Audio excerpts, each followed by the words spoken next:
menjadikan survei ya Iya. menurut kami juga. Nah, sebelumnya saya mau perkenalkan dulu nih dari tim kami. Ada Pak Gani sebagai leader di asisten finance controller, kemudian ada Chef Amran, eksekutif chef kami di sini, kemudian ada Ibu Feby selaku HRM atau HR manager, dan saya sendiri Julian, HR koordinator.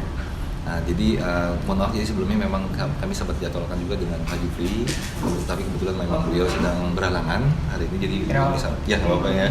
Jadi kami aja yang ada di sini. Oke, mungkin dari Poltek ada yang disampaikan.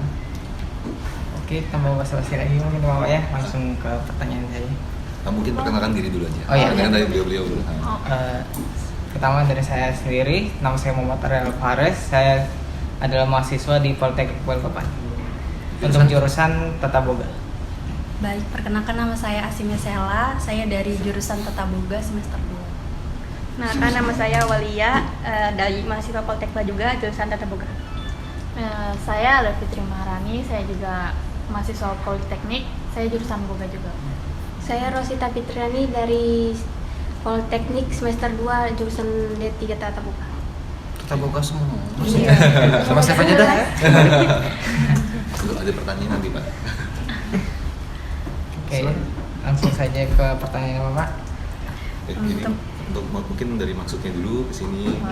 Oh iya, di sini kami melakukan observasi hotel langsung dari dosen kita sendiri, Bu Ranti, di sini.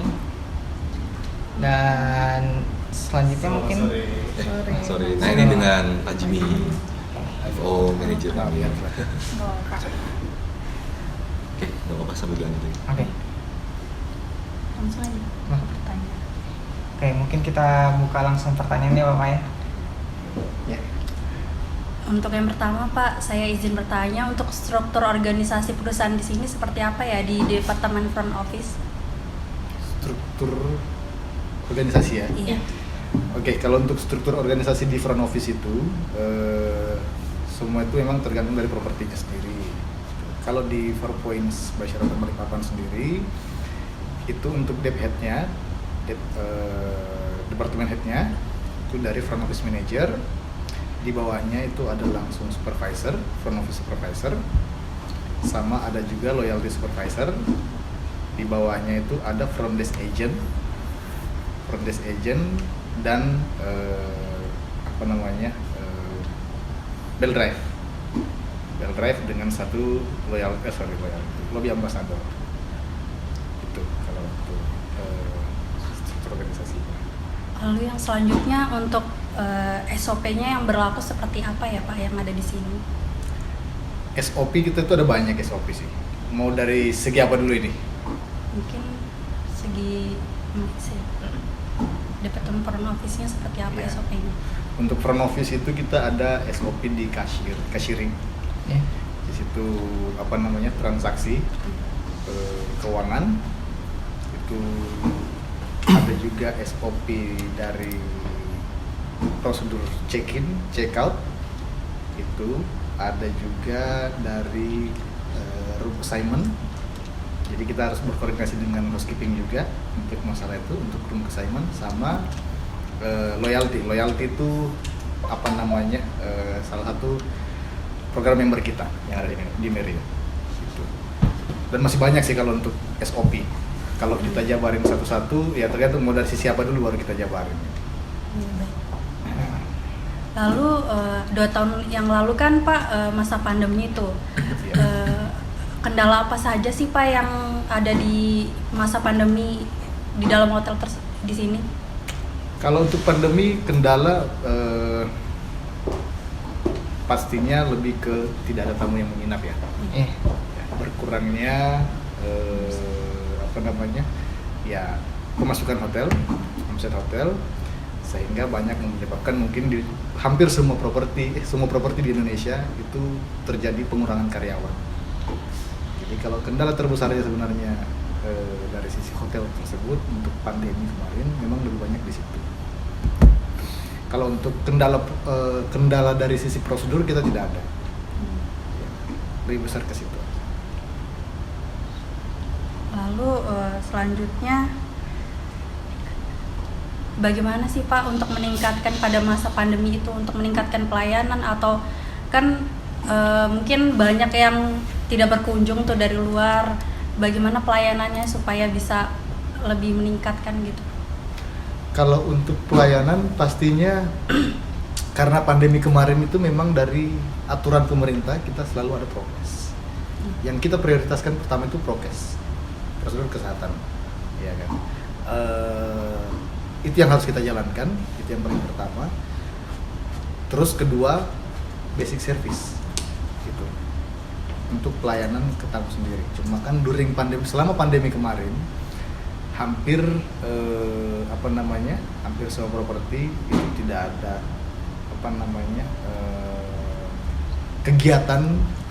kegiatan ya, contoh acara hotel atau check-in dan check-out, itu hampir semua hotel yang ada di Indonesia tidak ada hal seperti itu. Jadi kalau untuk meningkatkan pelayanan kita lebih ke fokus untuk operational training, karena kita untuk mempersiapkan perubahan dampak pandemi tersebut, ya kan, dampak dari COVID tersebut. Nah, contoh setelah COVID itu kan kita langsung mulai rame nih hotel nih. Bagaimana kita mempersiapkan itu? Itu yang kita siapkan kemarin selama pandemi. Bagaimana kita mempersiapkan ketika setelah pandemi ini hotel mulai rame? Apa yang harus kita siapkan? Nah, gitu. Oke, selanjutnya Bapak, mungkin pertanyaannya mungkin agak sedikit pribadi ya, karena di hotel sendiri. Untuk pertanyaan selanjutnya, mengetahui apakah Hotel 4 Point mengalami pengurangan Pak dari omset pada saat pandemi? Kalau omset sih, kalau omset 4 Point sendiri itu tidak, karena kalau di sini kemarin kebetulan saya belum ada pada saat pandemi. Saya waktu pandemi itu di properti lain. Cuma kalau di sini kalau kita tarik dari histori di Hotel 4 Point sendiri itu tidak ada pengurangan ya Bu ya. Pengurangan tidak? Tidak ada pengurangan karena kita masih termaintain dengan tamu-tamu dari karantina. Jadi untuk flow flow hotel sendiri itu masih berjalan. Hanya saja yang berbeda dari sisi pelayanan.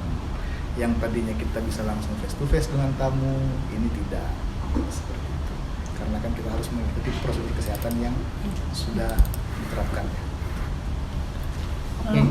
Jadi karena tidak adanya kendala di situ, mungkin dari kendala ya Pak ya dalam pandemi. Oke. Mungkin kita skip aja pertanyaannya. Terus Pak, bagaimana sih Pak menjalin komunikasi dari departemen front office ini ke departemen yang lain kayak PNB, mungkin menjalin komunikasinya seperti apa? Untuk komunikasi sendiri itu kan antar departemen. Di hotel sendiri itu kita ada namanya operation, yang dimana di dalam operation itu ada terbagi dari beberapa departemen, front office, housekeeping, F&B, engineering, loss and prevention, LP.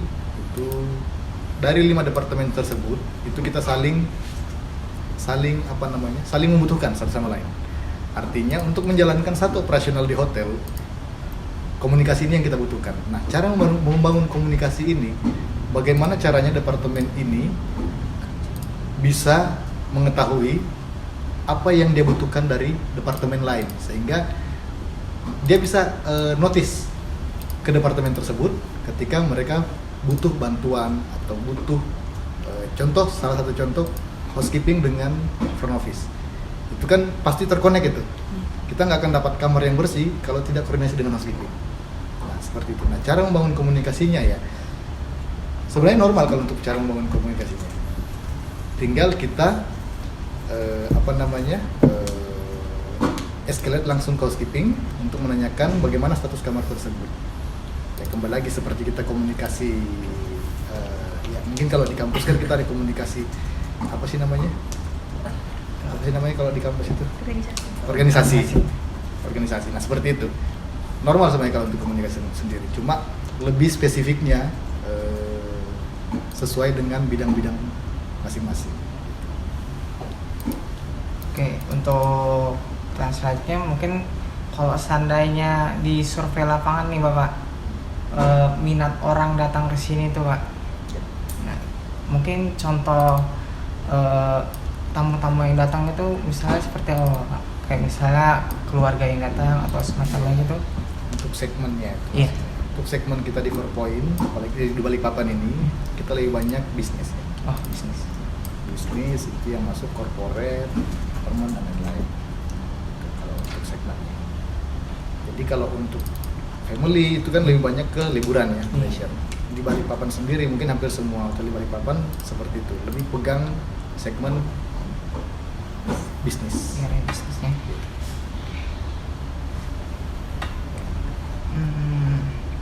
Mungkin kalau pertanyaan dari langsung ke front office sendiri mungkin ya Bapak ya.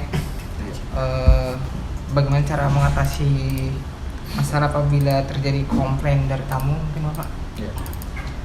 Untuk Seperti apa komplain, mengatasinya? oh ya, ini gimana cara handling komplainnya ya? Iya. Komplain itu kan Yang paling umum aja. yang paling umum ya. Saya ambil yang paling umum aja. Sebenarnya kalau kita tarik dari komplain sendiri itu yang harus kita lihat apa masalahnya, Iya. ya kan? Masalahnya di situ di dalamnya ada apa namanya? Ketika tamu komplain, ya pertama pasti kita apologize dulu.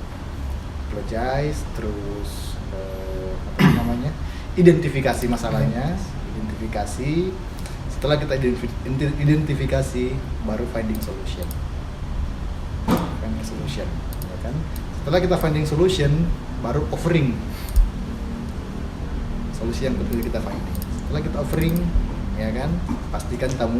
Pastikan solusi itu solusi yang tepat yang kita offering ke tamu. Sampai tamu itu bagaimana caranya dia bisa accept apa yang kita offering ke dia. Jadi sebenarnya ada tahap-tahapannya. Iya. Jadi nggak langsung ketika ada tamu langsung marah, kita langsung apa namanya?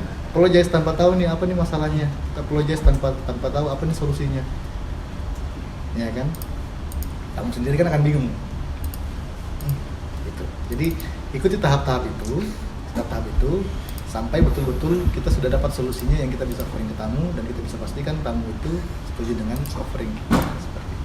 Tapi kembali lagi kalau untuk hotel sendiri kita selalu ada koordinasi dengan tim, koordinasi dengan leader,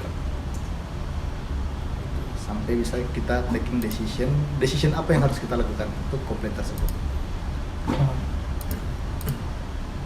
Bisa dilanjut. Mungkin sedikit nambahin terkait penanganan komplain. Jadi sebenarnya kan komplain kan bukan hanya bisa datang ke FO ya, bisa ke FB, mungkin bisa juga ke housekeeping dan lain-lain. Jadi kalau untuk 4Point by Sheraton Balikpapan sendiri, kami punya penanganan komplain itu dengan metode learn. L itu listen, dengarkan dulu tamunya. Terus E itu empati. Kan kalau orang kalau udah lagi marah kan harus diempati ya. Tahu kan perbedaan empati dengan simpati? Nah, jadi harus dikasih empati. Kemudian A tadi seperti kata Pak Jimmy apologize. Kemudian R itu resolve. Kemudian yang N itu notify ke atasannya. Jadi kalau misalnya yang handle komplain itu timnya Pak Jimmy, ketika nanti memang bisa udah di resolve, harus notify ke Pak Jimmy bahwa ada komplain dari tamu kamar sekian. Begitu juga kalau dari timnya F&B, kalau ada komplain mereka udah nanganin. Yang ini komplainnya yang tidak besar ya, tapi kalau yang besar butuh penanganan, ya itu notify dulu, baru kemudian di resolve oleh leadernya. Jadi itu udah standarnya di Marriott atau standar di 4Point sendiri. Itu untuk nambahin yang tadi.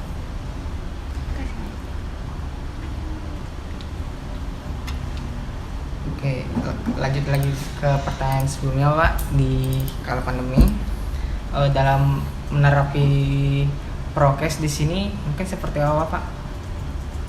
Protokol kesehatan. Protokol kesehatan sendiri itu kan sudah ditetapkan dari pemerintah. Iya. Ya kan? Apa yang sudah ditetapkan sama pemerintah itu yang kita jalankan. Yang kita sudah tahu standarnya umumnya itu paling tidak ada masker, ya kan? Jaga jarak minimal berapa meter? 2 ya. Meter kejauhan. Jauh dong. 1 meter. Ya kan? Minimal 1 meter. Itu yang umumnya. Dan itu bukan cuma hotel, hampir semua tempat. Lebih lebih ke situ. Sebenarnya kalau di front office sendiri yang kita terapkan memang sesuai dengan aturan pemerintah. Hanya saja yang berbeda lebih ke F&B. F&B, penerapan di F&B. Bagaimana yang tadinya tamunya kita bisa serve langsung, itu kan ada perubahan di situ. Nah itu dibuat dibuat SOP sendiri dari properti tersebut. Lanjut.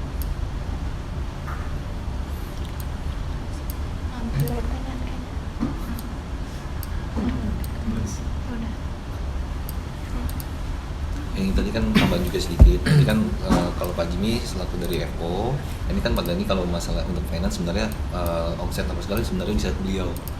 Ya, Untuk pertanyaannya gitu. Nah siapa tahu ada yang masih kurang jelas, tak apa-apa sambil ditanyakan saja. Gitu. Dikarenakan kami hanya mengobservasi mengenai front office Bapak, mungkin pertanyaan itu saja. Tapi kalau mungkin ada front office penjelasan yang saja. lain. Itu ngapain sih gudang kuliner ya? Iya. Maaf Bapak. Iya. Iya, maaf karena kemarin kan memang di listnya ada masalah omset ya, jadi makanya kami juga mengundang Pak Gani di sini. Dan di surat kalau nggak salah ada terkait kitchen nggak sih? Tidak ada. Nggak ada ya? Ada Ada di surat, iya. Di suratnya ada. Nah, pasti kan ngomong jurusannya sama nih, ada yang nggak mau ditanyain sama chef nih, ngomong ada chef Ada langsung. chef nih. Iya. Tanya. Banyak loh. Sebelum saya tanya ini. Kembali lagi yang pertanyaan tadi yang belum terjawab, yang saya bilang protokol kesehatan yang banyak berubah, lebih banyak ke bagian F&B, ya kan mungkin akan dijawab dengan chef. Iya, bisa langsung. Mungkin boleh bisa dilanjutkan Bapak Apa nih? mengenai Protokol. Protokol yang pasti mengenai jaga jarak, jadi kita nggak kontak langsung ke tamu. Di buffet prasmanan itu nggak kayak gini dulu. Dia ada sneeze guard, ada penghalang. Jadi selain staffnya juga pakai face shield. APD semua, face shield. Jadi tamu juga dia ngambil itu kan COVID itu lebih ke pernapasan udara kan. Jadi yang ngambil cuman pakai tapi ada sneeze guard-nya. Kalian biasa lihat di food court ada pembatas kan antara. Sama juga seperti di Evo, dia pasang sneeze guard, jadi yang nyampe ke tamu itu cuman tangannya aja. Itu pasti satu. Terus kedua, kita itu porsi makanan itu diminimize mungkin, jadi kecil-kecil individual portion, jadi nggak prasmanan kayak gini langsung semuanya bergantian nanti. Terus Berarti sudah ditata dalam satu ada piring ditata gitu? jadi satu tray gitu, Itu ada misalkan berapa pieces kecil individual portion. Jadi satu orang satu ngambil, misalnya yogurt dia ngambil, nggak perlu lagi orang lain.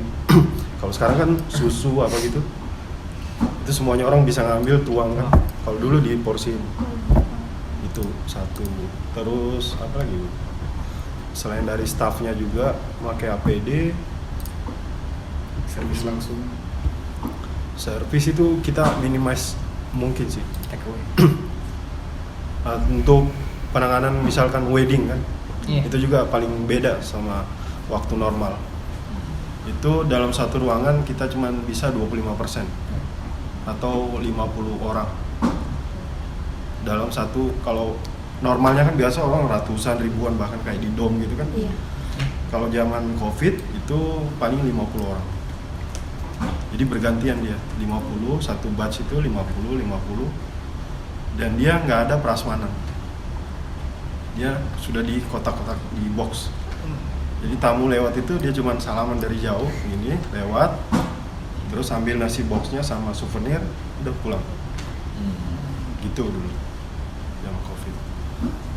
Kalau masalah omset, ya karena pas saya sampai di sini juga COVID. Salah satu saya juga korban COVID sih. Ya karena saya di Jakarta dulu, Jakarta hotel tutup, saya dilempar ke sini. Jadi saya masuk di sini. Ya alhamdulillah properti ini satu-satunya mungkin dari Marriott, dari 50 lebih Marriott Yang tidak kolaps. yang performance-nya dia nggak tutup, nggak ada pengurangan karyawan.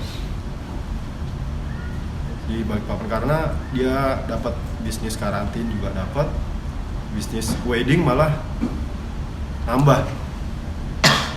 Dari dulunya belum ada yang mau nikah di sini, akhirnya karena peraturan pemerintah 25%, pembatasan cuma 50, jadi akhirnya tamu bisa buat wedding di sini. Itu salah satu rezeki zaman Covid lah buat kita.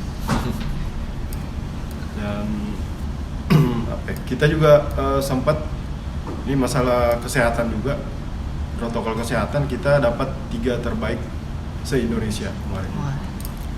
Di zaman Covid itu untuk pengolahan pangan. Ya walaupun jujur kitchen saya sih nggak bersih-bersih amat, tapi ya nanti keliling kan. Iya. Boleh. Ya bisa dibandingin lah sama yang lainnya. Sama di Nevot. Kebetulan kami juga table manner tahun kemarin di sini. Oh di sana. Iya. Table manner. Oh temen di sini. Iya. Oh kalian ikut? Ikut. Oh, angkatannya mereka ya? Oh, angkatan kalian berarti ya? Iya, Bu. Oh iya.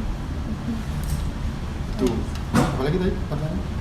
Untuk struktur organisasi di kitchen gimana Struktur Pak? organisasi kitchen ya karena kita kan select brand. Kalau di Marriott itu ada luxury, premium sama select brand. Nanti kalian bisa cari di marriott.com buat belajar lebih banyak lagi tentang Marriott.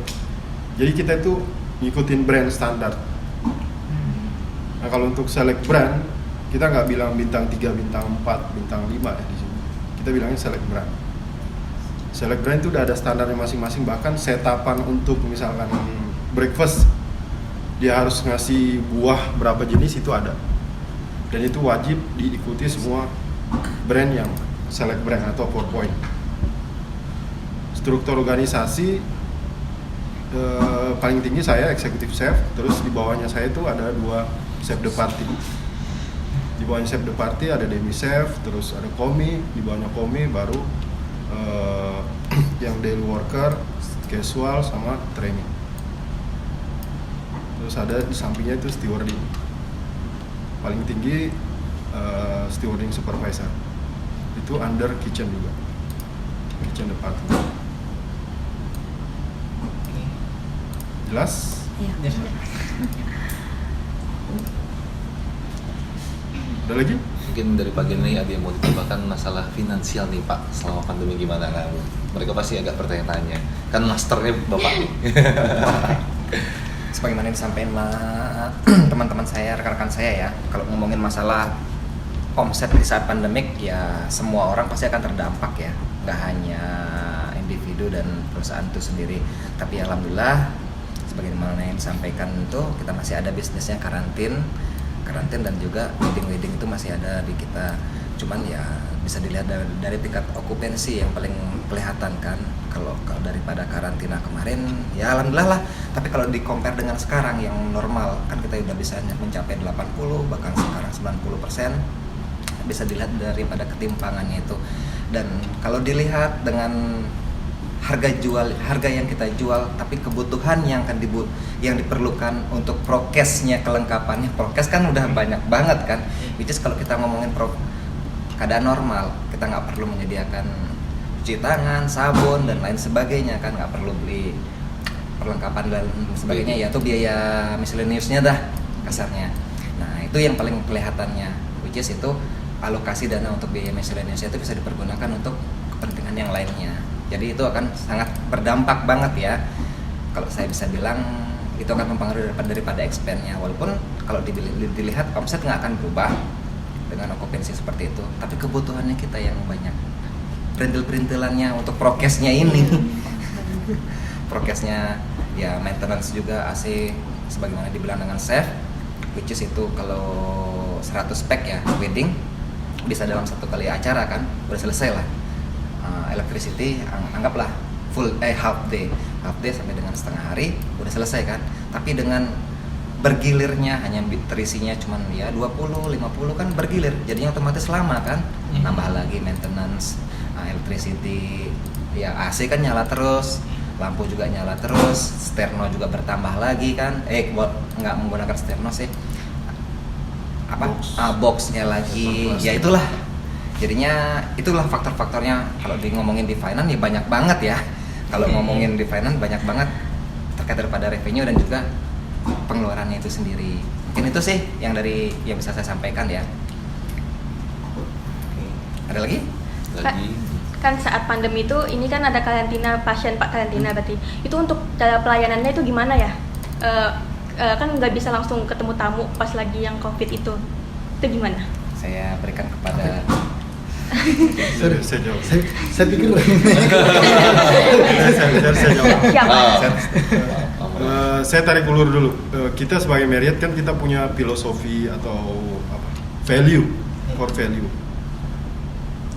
Untungnya di Marriott itu kita pas masuk Marriott itu kita udah diajarkan embrace change atau beradaptasi. Nah itu value yang paling berguna pada saat COVID masuk. Di situ kita dididik kan, gimana kita beradaptasi secepat mungkin dengan keadaan. Kan nggak ada yang ngira-ngira dulu kan COVID, bahkan sampai 2 tahun.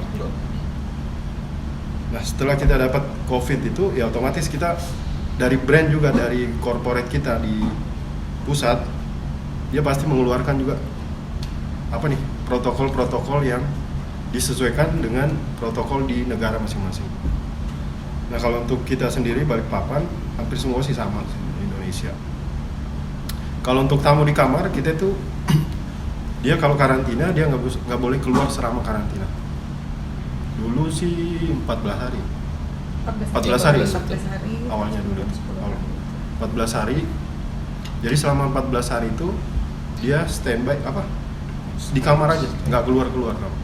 Nah untuk makanan dan penggantian kayak pasti kan spray atau semua yang di dalam kamar itu kita dedikasikan tim di atas, dia karantina juga. Misalkan dia di lantai 10, jadi ada tim dari housekeeping, ada tim dari F&B, ada tim dari FO, itu dia nginap selama 14 hari, ngikutin selama karantinanya yang peserta karantina ini. Nah untuk makanannya kita juga dipisahkan alat cutleries-nya semua itu disterilkan dulu di bawah, terus nanti dipisahkan dengan yang tamu-tamu yang di restoran itu dipisahin sendiri, steril, terus dipakai, dia punya menu sendiri, diolah, terus dikirim ke atas, jadi ada lift sendiri dia khusus. Jadi tim karantina itu dipisah daripada tim operasional yang di restoran. Apalagi itu sih mungkin lebih. Berarti itu sudah termasuk alur kerja pas di pandemi ini? Iya, pandemi itu udah terus. FO juga ada, tambahannya FO juga ada dedicatednya. Jadi satu orang hanya tim FO, satu orang yang mempunyai handle-nya ya dia aja yang check in, check out prosesnya, kemudian setiap ikut. Kalau yang masih kemarin kita masih 14 hari itu masih ikut nginap juga, ikut karantina FO-nya. Jadi ada 3 departemen, housekeeping, kemudian F&B services sama FO gitu. Jadi semuanya tim yang dedicated juga harus di PCR terlebih dahulu, mereka clear. Ya udah, baru setelah itu mereka karantina juga, nggak boleh ketemu dengan teman-teman, nggak boleh ini. Jadi mereka betul-betul handling untuk karantina. Tambahan satu lagi LP ini. Oh iya, sama LP. Satunya LP itu Loss Prevention atau Security Department. Itu yang mereka 24 jam menjaga bahwa memastikan tamu-tamu yang ada di atas yang sedang karantina itu tidak melanggar peraturan karantina. Nah, kalau mau tanya proses check-in-nya, kalau proses check-in-nya juga berbeda. Proses check-in yang berbeda itu yang saya bilang itu semua tamu-tamu yang akan karantina itu nggak lewat front office counter. Jadi kita di sini ada 2 lift, ada 3 lift, 2 lift dipakai untuk tamu reguler, 1 lift kita pakai untuk spesial tamu-tamu yang akan karantina. Itu letaknya memang yang kalau kalian masuk di sini di belakang parkiran dekat pos security, itu di situ liftnya. Proses check-in-nya juga di situ. Nah, tapi sebelum kita assign untuk tim yang ke karantina, kita selalu ada proses antigen sama PCR itu. Nah, ketika mereka udah negatif, baru mereka bisa desain untuk handle karantina. Nah, dari FO sendiri, ketika ada tamu yang mau karantina proses check-innya, kita buatkan counter di situ, di dekat LP itu, dekat lift service itu, mereka yang spesial untuk menghandle tamu-tamu yang akan check-in untuk karantina. Tapi sebelum mereka handle, sebelum tamunya itu masuk, tamunya itu diwajibkan dulu untuk proses tes PCR. Mereka akan handle tamu yang akan naik ke atas ketika sudah menerima hasil dari PCR tersebut. Misalkan pasnya mau ikut karantina, mau check-in untuk karantina, harus disertakan untuk hasil dari PCR. Negatif baru kita bisa. Kalau untuk naik check-in. Mohon maaf Pak, ini pasti mereka ada pertanyaan juga sebenarnya. Karantinanya di sini tuh positif atau negatif? Ini pasti ada pertanyaan. Mereka mau tanya nih dari tadi. Apa itu? Untuk karantinanya itu apakah tamu yang positif atau tamu yang negatif? Oke. COVID-nya. Karantina kita itu bukan untuk tamu-tamu yang positif. Ya, jadi mungkin ada pertanyaan ya, kenapa bukan tamu positif di karantina? Karena di sini kita punya kerjasama kontrak dengan salah satu corporate, di Balikpapan. Kita punya kontrak dengan salah satu corporate yang mewajibkan orang-orang yang masuk di site-nya itu orang-orang yang tidak terpapar COVID. Jadi sebelum karyawan-karyawan mereka itu dikirim ke site, mereka harus memastikan karyawan itu tidak terpapar COVID. Kalau dulu dikasih waktu 14 hari untuk karantina dulu sebelum dikirim ke site. Itulah kenapa kita menerima karantina. Kita ada tamu karantina, tapi bukan tamu karantina yang tamu positif yang kita karantina, tidak, tapi tamu yang negatif kita karantina. Nah, setelah dia proses check-in di sini 14 hari, dia karantina. Terakhir dia PCR lagi, ketika hasil PCR-nya negatif, baru mereka akan dikirim ke site. Kalau hasilnya positif, mereka nggak akan masuk kerja. Itulah jawaban dari pertanyaan kalian. Kalau untuk prosesnya sendiri, ya memang kita harus pastikan mereka negatif dulu, baru kita masukin ke kamar. Kita masukin ke kamar selama 14 hari. Setelah 14 hari mereka cek lagi, kalau negatif baru dikirim ke site. Kalau mereka positif, dipulangkan lagi. Itulah proses karantina kita di sini.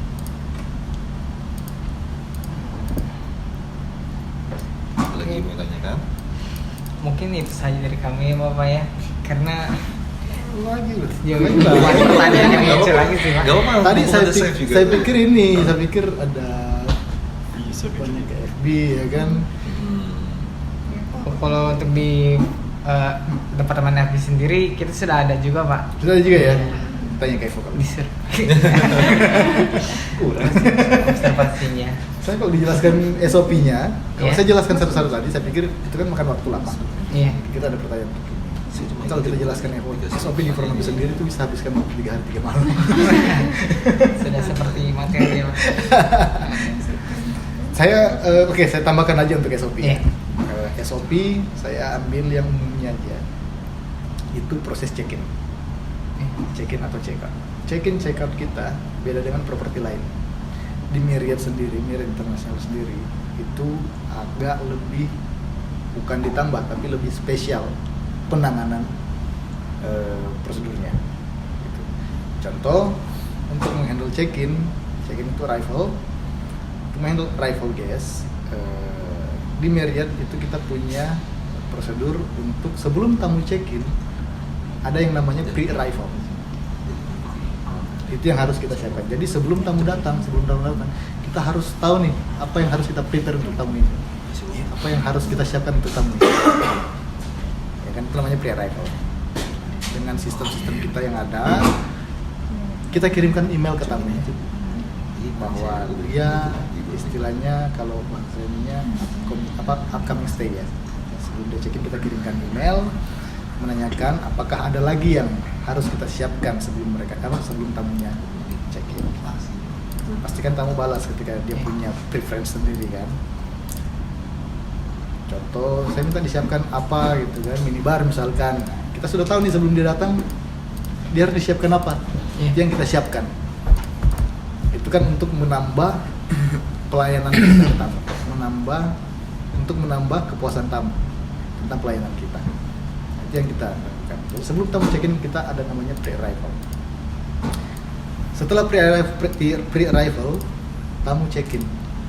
Nah, itulah baru ada proses handling check-in. Proses handling check-in prosedurnya seperti apa? Itu normal, hampir semua properti juga melakukan itu, yaitu ya kita menanyakan bookingannya, kita cek ke sistem, mencocokkan data konfirmasi bookingannya dengan sistem kita.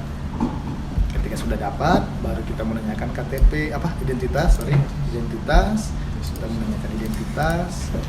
Setelah itu carikan kamar, assign kamarnya, ya kan? Assign kamarnya, koordinasi dengan housekeeping yang saya tadi bilang, komunikasi.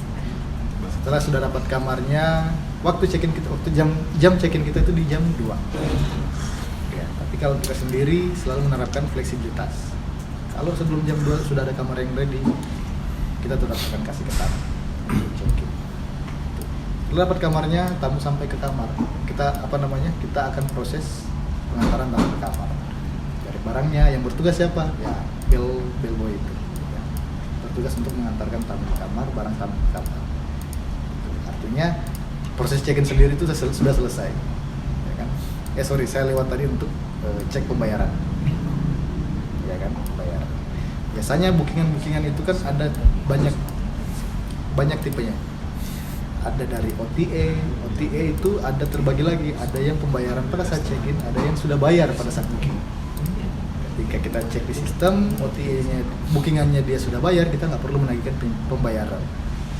Nah, ketika dia belum bayar, baru kita menagihkan pembayaran pada saat check-in untuk minimize lupa penagihan kita atau pembayaran yang menggantung di kita. Jadi kenapa ada aturan payment upon check-in? Karena kita sebelum memasukkan tamu ke kamar, kita harus pastikan pembayarannya sudah beres semua. Ya kan? Setelah proses check-in, tamunya stay, itu ada yang namanya, kalau di kamar, di room sendiri untuk housekeeping, ada yang namanya apa sih namanya itu? Lupa saya. PMR ya. Jadi PMR itu berlaku untuk tamu-tamu yang nginap lebih dari satu malam. Gitu. Jadi misalkan dia 2 malam, berarti besokannya setelah dia check-in akan dibersihkan sama housekeeping. Sebelum dia check out besokannya lagi kan, bukan malam. Gitu. Stay-nya dia itu yang bertugas nanti di situ ada housekeeping, ada F&B dari departemen operasional yang saya bilang tadi. Setelah dia stay, ada yang namanya proses check out. Proses check out sendiri itu normalnya hampir semua properti juga melakukan itu. Ya, tamu turun, berikan kunci, melapor check out. Yang kita proses yang pertama kita cek itu billingnya. Ketika sudah balance, baru kita bisa lakukan check out. Yang pertama kita lakukan itu. Di situ kita ada kan pengecekan kamar. Sebelum tamunya berangkat, kita harus cek kamarnya nggak? Apa kamarnya utuh atau ada barang yang hilang? Ya kan? Ya kita kan biasanya ya kita tahu gelas atau apa ya kan di bawah sama tamu seperti itu. Kita melakukan pengecekan kamar untuk menghindari adanya kerusakan di kamar atau barang-barang yang juga. Bukan kita menuduh tamu, tapi kan kita melakukan prosedur itu untuk meminimais kejadian-kejadian yang tidak diinginkan, ya kan? Mana tahu ada pembunuhan di kamar, ya kan? Itu yang kita hindari. Itu yang kedua. Terus yang ketiga, setelah semua proses itu kita lakukan, pembayaran, proses pengecekan kamar, ya kan? Kalau tamunya belum bayar, misalkan ada pembayaran F&B yang menggantung, restoran yang menggantung, kita baru tagihkan. Kita baru proses di situ. Kalau misalkan sudah clear semuanya, baru kita bisa melakukan pengecekan.